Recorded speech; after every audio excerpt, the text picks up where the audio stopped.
Warren DeMartini is the lead guitarist for the hard rock band Rat. Rising to fame in the 1980s, his fluid, melodic solos and signature riffs helped define the band's sound on hits like Round and Lay It Down.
Right?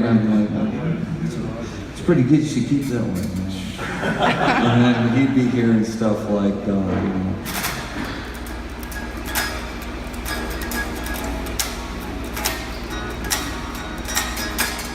go, yeah, cool. Let's go listen to that one.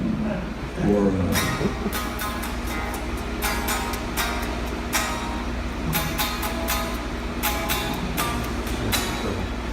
you know, that was, and then until 4 or 5 in the mornings, and then we'd crash out. So we were shooting the record company, skip ahead, I don't know, a year and a half, we were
we've been working for, we did all the basics and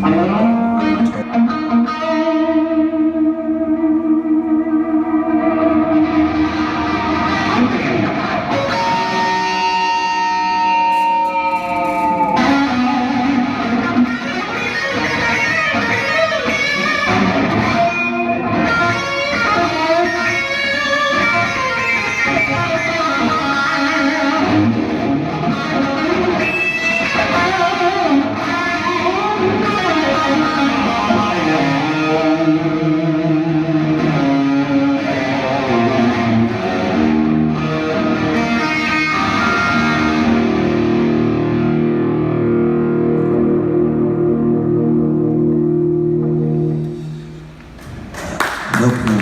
No plan.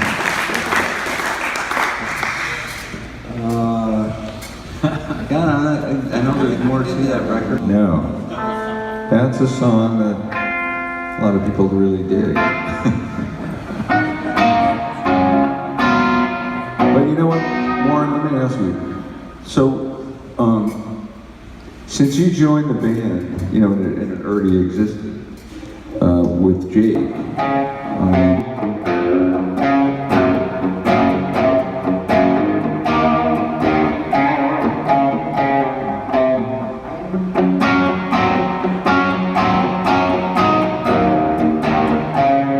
then Robin was like, oh, I got another song that I'm working on. It would be great for that part. And it was good.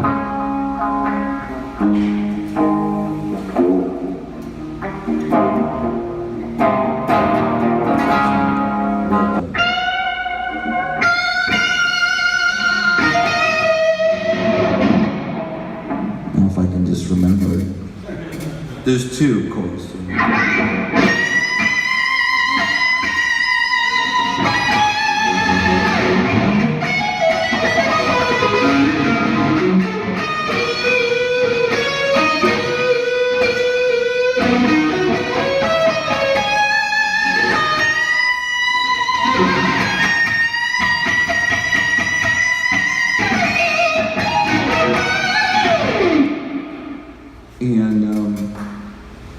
And then we worked out his part and ended up being a very great bit of collaboration.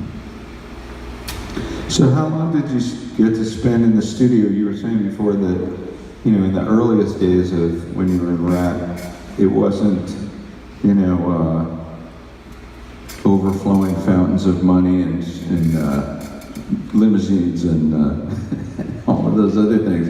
You just were given like, here's your slot in the studio, get to work. So how much time did you have, you know, to make that record? On that record, it was very worked out to be, so many days for basics, bass and drums, right. And then so many days to do guitars, and everything was very worked out. So I think we did that whole thing in 21 days, wow. not including the mixing. Yeah, no, that's fair.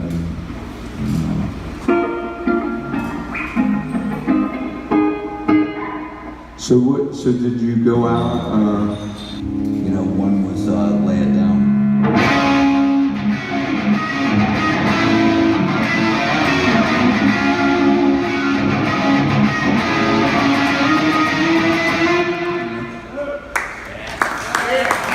Don't stop. What are you stopping for?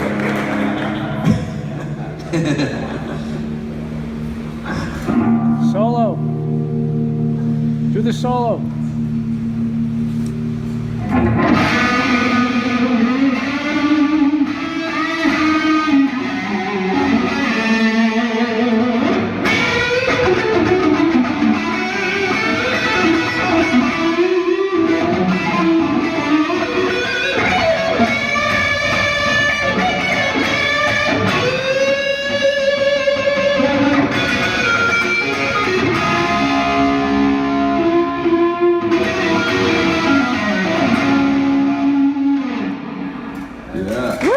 Thank you.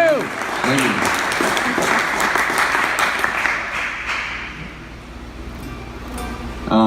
And I know you got out of Drop D really quick, but You're in Love is another Drop D tune, which is cool. And I have a question for you. Those Drop D tunes, I think, are not tuned down a half step, but most of the other stuff is. So how come? And was that something in the band where you just had tunes that were tuned down a half step and tunes that weren't, and you went back and forth? It seems like most tunes were down a half step, but the Drop D tunes were not. know the Wakefield Jr. is not tuned down a half step.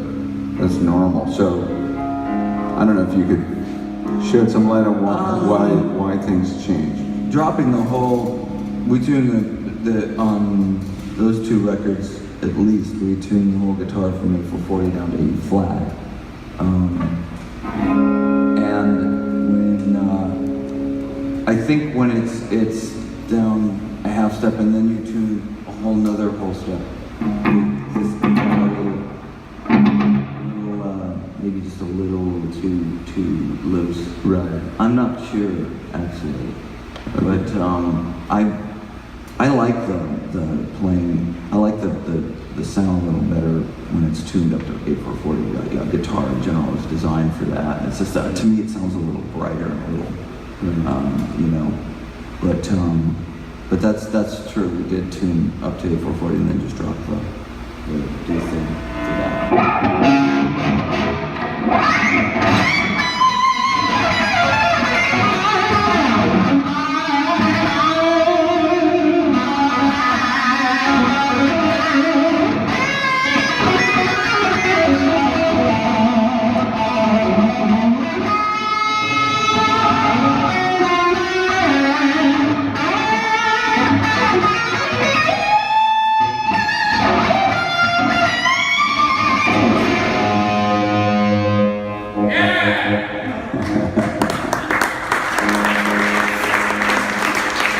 So one, I have to ask you.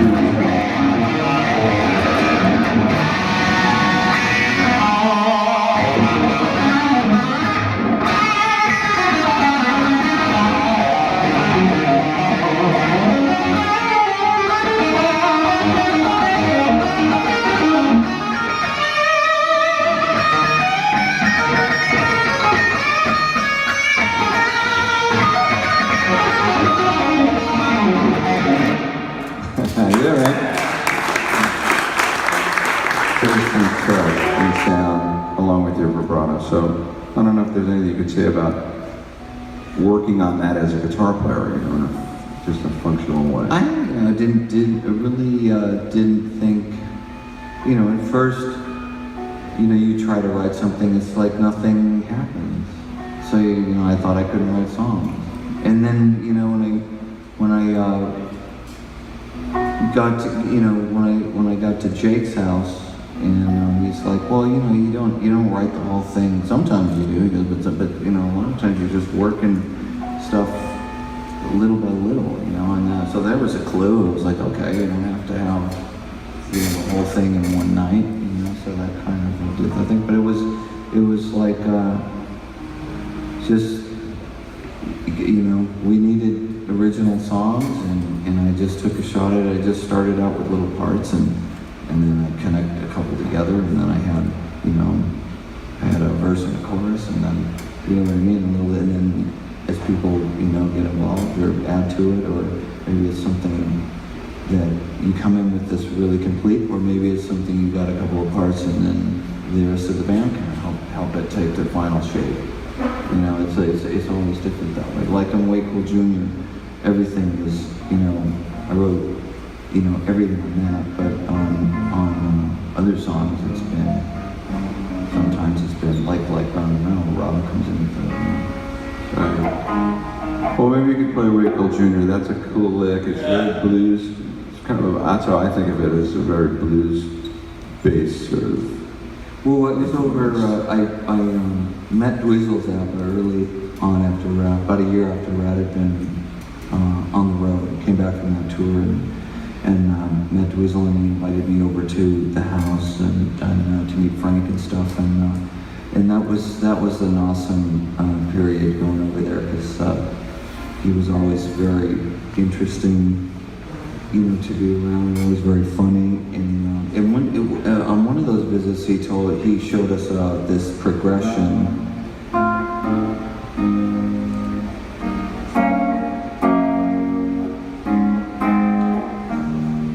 Or maybe not this, but it was like an exercise.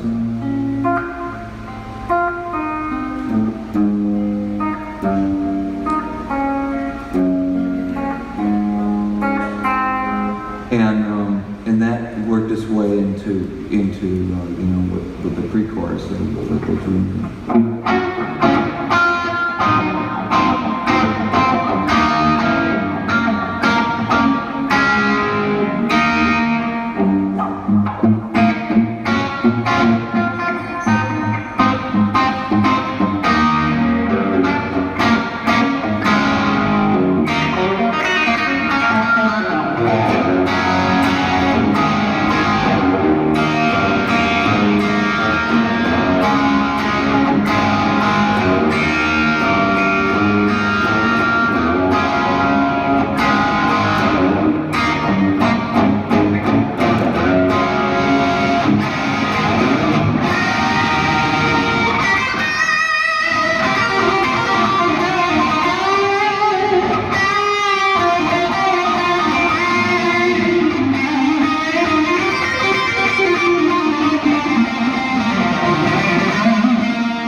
So how did this one come about, you know?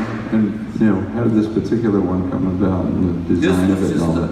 This was just Glenn and Dan. Glenn Matazel and Dan Lawrence were the main people in the art department at Charvel during this kind of period where a lot of the guitars came from between, I'm not sure when they started, but when I was collaborating with them, it was like from 83 to 87. So this was just one of the things that I believe Glenn did and just brought over one day, and I was just like, wow, man, because he was just such a great artist that it was like, you know what I mean,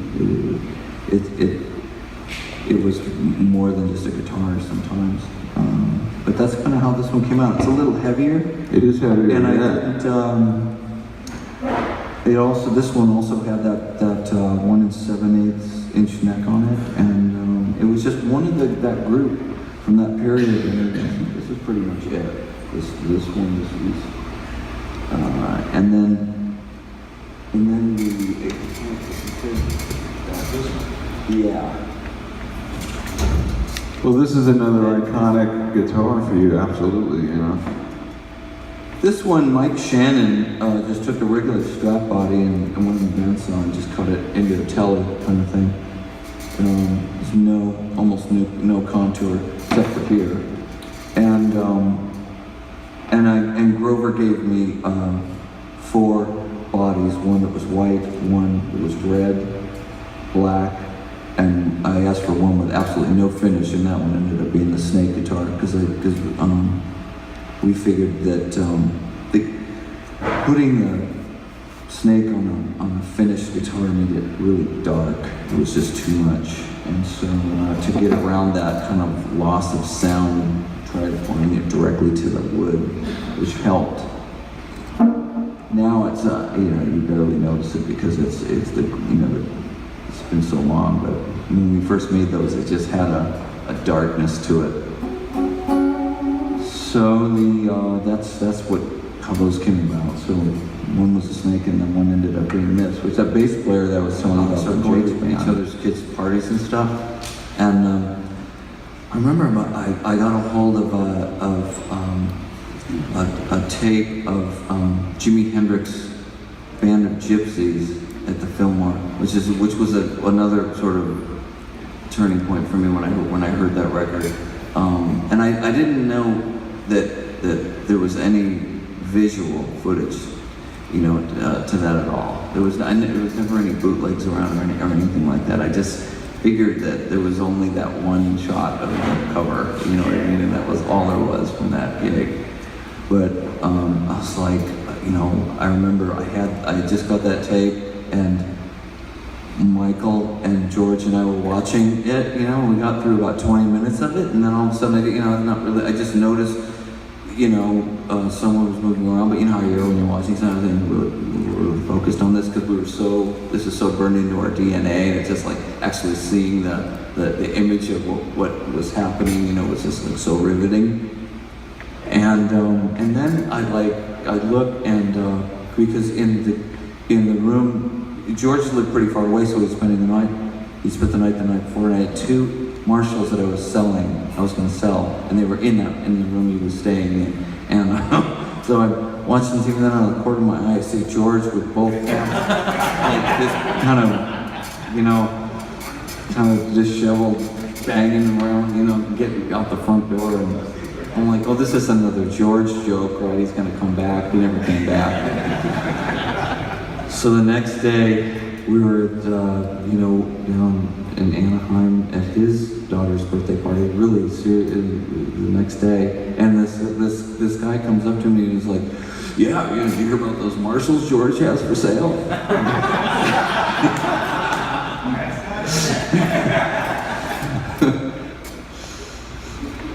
But he always wants to borrow the Plexi Marshall that I have that I recorded, like Lay It Down with, and You're in Love, that intro, the whole record. Still have it? You still have it, yeah. And it you know, they stuff shorts out, and you know they stop working for a while, or you know, like I remember it every other time you turned it on, it would blow the fuse, and so there was a good 2 or 3 year period I didn't even didn't use it until I took it to Jose, and he managed to stop it from. What was happening was that he said inside the transformer there was some of something was allowing both positive and negative charge to see each other, and he sprayed something in there, did something, and it worked. And it's like once those things get working, it doesn't really want to touch them, you know. So I never would loan it to him because he just blow it up and go, oh, sorry. And I only used it for recording, so you know, so he's always trying to find that.